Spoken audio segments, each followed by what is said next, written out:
주님께서 이제 성전에서 이렇게 나와서 가시는데 제자들이 그 성전 건물을 보고 감탄하는 장면으로 오늘 말씀이 시작이 됩니다. 제자들이 그 성전의 건물을 보고 감탄을 했을 때 아마 제자들은 자기와 지금 함께 가고 있는 예수님께서도 그런 똑같은 좀 반응을 해 주기를 원했던 것으로 보입니다. 자, 그런데 예수님의 반응이 어떻습니까? 제자들의 반응과는 완전히 다른 반응을 하고 있습니다. 예수님은 오늘 본문에 돌 하나도 돌 위에 남기지 않고 다 무너뜨리겠다라고 성전을 바라보면서 말씀을 하십니다. 성전이 완전히 무너지게 될 것을 예고한 것이죠. 예수님의 이러한 선언은 당시에 이 성전을 구심점으로 두고 있었던 유대교 지도자들, 또 이스라엘 민족에 대한 아주 준엄한 심판을 하고 있는 것이었습니다. 자, 이 말씀을 들은 제자들은 이제 곰곰이 고민을 하다가 감람산 위에 예수님께서 오르셨을 때 조용히 와서 예수님께 묻습니다. 예수님, 어느 때에 이러한 일이 있겠습니까? 그리고 주의 임하심과 세상 끝에는 무슨 징조가 있겠습니까? 라는 질문입니다. 제자들의 이러한 질문에는 이러한 당시의 이러한 인식, 이러한 사고가 전제되어 있는 것입니다. 어떠한 것이냐면 성전이 파괴되게 되면 이제 세상 끝이 온다라는 그 연결성이 있는 겁니다. 성전이 파괴된다라는 것 자체가 세상 끝과 연결되어 있기 때문에 유대인들은 이스라엘 민족뿐만 아니라 제자들에게도 그러한 사건은 아주 큰 사건으로 다가오게 되는 것이죠.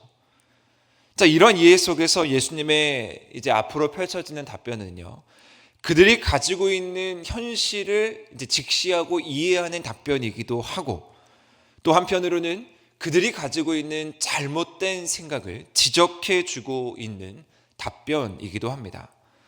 먼저 4절에서 8절 말씀에 보시면 예수님께서는 이 성전 파괴나 세상 끝에 대한 어떤 기대, 또 어떤 우려, 또 어떤 흥분, 그런 위험성들을 먼저 지적하고 계십니다.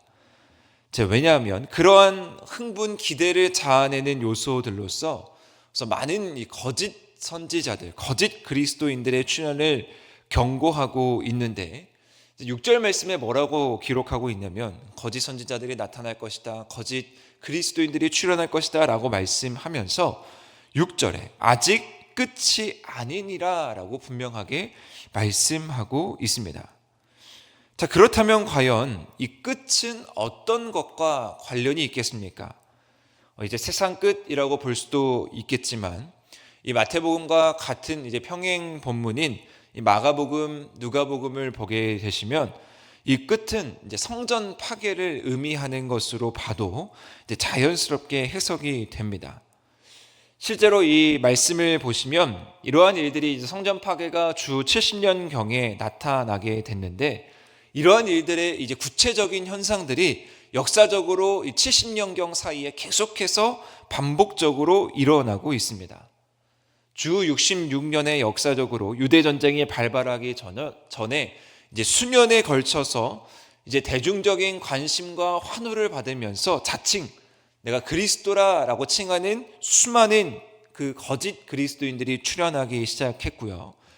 또 사회적인 혼란과 자연재해도 이 주 36년에 이제 전쟁이 나타나고 주 60년경에 수많은 지진이 나타났다라는 역사적인 기록들이 있습니다. 자, 예수님께서 무엇을 얘기하고 싶은 것이냐면요, 역사적으로 주 70년에 성전이 파괴되기 전에 그것이 반드시 일어난다라는 것을 이야기하는 것이 아니라 곳곳에서 수시로 일어나는 이런 사회적인 혼란들, 거짓 그리스도인의 출현, 또 자연재해들, 그것은 세상 끝에 징조가 안 된다라는 것이고 성전 파괴가 일어난다라는 것을 보여주지 않는다라는 것입니다. 이러한 현상들은요, 그런 징조가 되기에는 너무너무 자주 일어난다라는 겁니다. 세상 끝은 물론 성전 파괴와도 아주 많은 거리를 두고 그러한 일들이 이미 일어났기 때문에 그러한 일들은 세상 끝이 오기 전에 수없이 많이 반복되어서 일어날 것이다. 그것을 오늘 본문에서 예수님께서는 아직 끝이 아니다라고 말씀하고 있는 것입니다.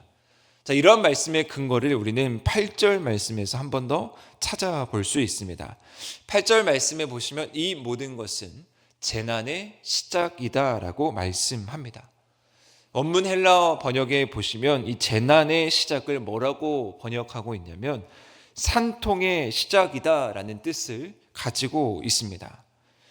한 아이가 출생하기까지 그 산통이 계속해서 언제 일어날지 모르게 계속해서 반복해야지만 그 아이를 얻게 되는 것처럼 이 재난이 언제 일어날지 모르고 계속해서 뜻하지 않은 시간에 반복적으로 일어나야 우리가 그 끝을 보게 될 수 있다라는 말씀의 의미를 갖고 있습니다.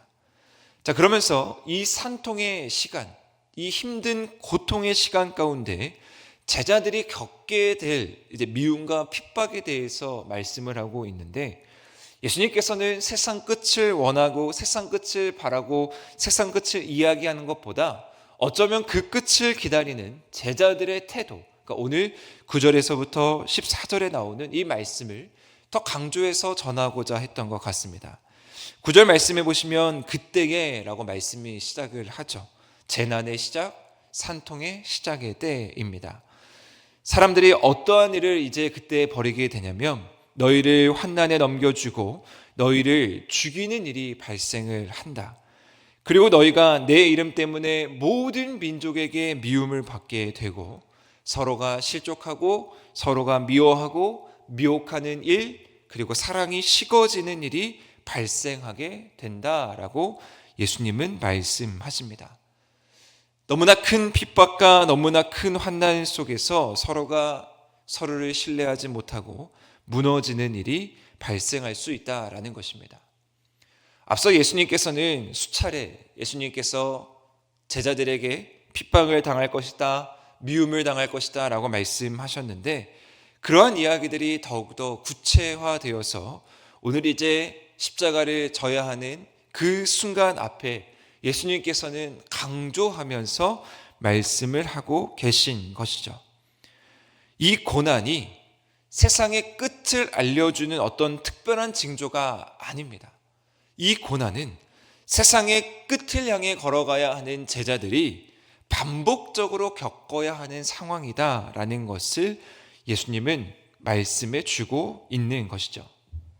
자, 그럼 이러한 상황 속에서 반복적으로 재난이 일어나고 반복적으로 고통이 임하는 이러한 상황 가운데 있어 과연 제자들은, 그리고 오늘날 우리도 동일한 시대에 우리는 살아가고 있는 것 아니겠습니까? 과연 우리는 어떠한 믿음을 가지고 이러한 고난, 이러한 산통을 잘 이겨내야 하는가? 13절에서 14절 말씀은 두 가지를 오늘 말씀하고 있는데, 첫 번째로는 인내의 믿음입니다. 13절 말씀을 보십시오. 그러나 라는 말씀으로 시작이 됩니다. 1절부터 12절까지 여러 가지 이야기, 우리가 견뎌야 하는 이야기를 하면서 그러나 끝까지 견디는 자는 구원을 얻게 된다라는 확신의 말씀으로 오늘 말씀이 마치게 됩니다. 제자들에게, 우리들에게 예수님은 뭐라고 말씀하시냐면요, 인내하라 라고 말씀하십니다. 왜냐하면 이 말씀이 반드시 이루어지는 날이 있을 것이기 때문입니다. 세상의 끝은 반드시 오게 되기 때문에, 성전은 반드시 무너지는 날이 오기 때문에 예수님께서 말씀하셨고 그 말씀이 이루어질 것을 알기 때문에 우리는 끝까지 견디며 인내해야 되는 것입니다. 사랑하는 성도 여러분, 우리도 다 그 날을 고대하며 다 그 날을 기다리며 살아가는 자들 아니겠습니까?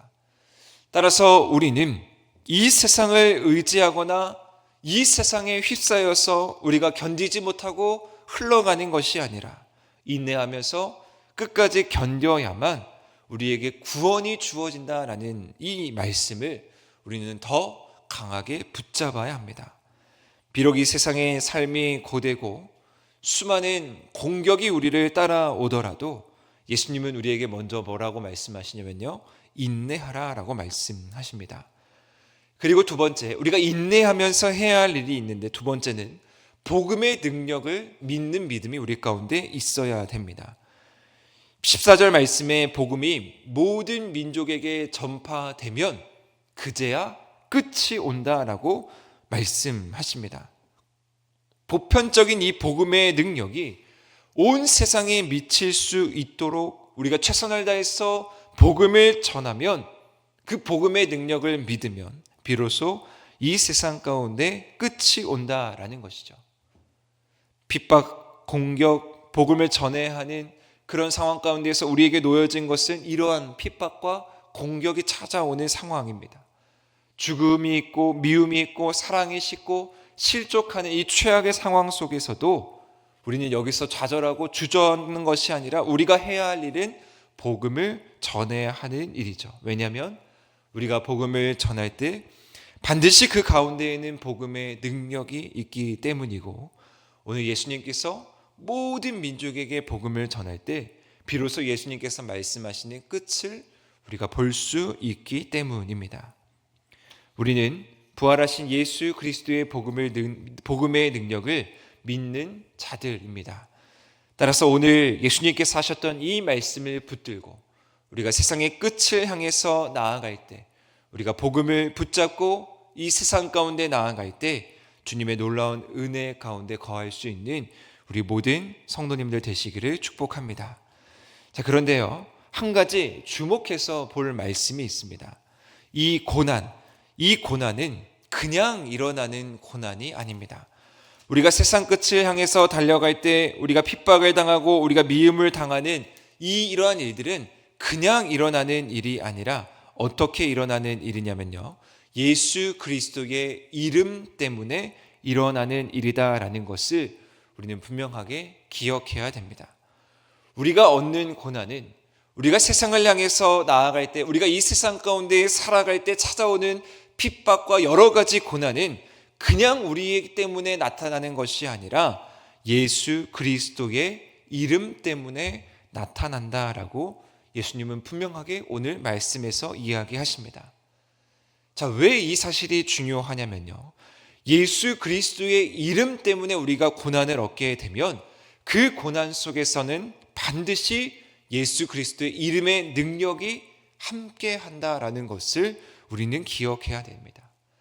그것이 우리가 받는 참된 고난이고, 그것이 우리가 고난 속에서 예수님의 능력을 의지할 수 있는 힘이기도 합니다.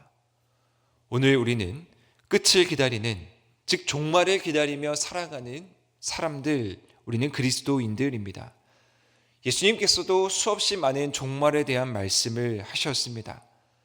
자, 이 종말의 때에 우리가 인내하며 우리가 잔치로 참여할지, 아니면 심판으로 견디지 못해 그 종말을 맞이할지, 누구보다 우리는 그 답을 잘 알고 있습니다.